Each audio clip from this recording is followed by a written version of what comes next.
Είσαι σε σπίτι που δεν έχει ξεβαφτικό, αλλά πρέπει να ξεβαφτείς.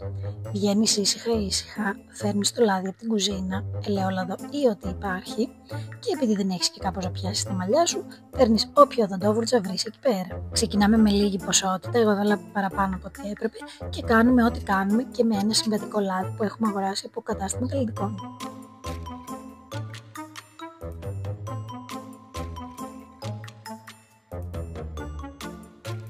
Εδώ αποφασίζω ότι πρέπει να με ξεπλύνω, οπότε πλένω πρώτα τα χέρια μου γιατί έχουν αρκετό λάδι ήδη και μετά ξεκινάω να ξεπλύνω το πρόσωπό μου με ζεστό νερό.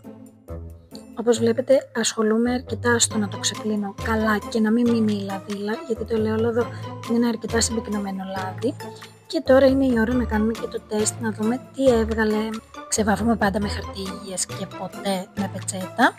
Όπως βλέπετε είναι καθαρό, μόνο λίγο εδώ στο πηγούνι βγάζει, το οποίο προφανώς είναι προτιμότερο από το να μην ξεβαφτούμε καθόλου.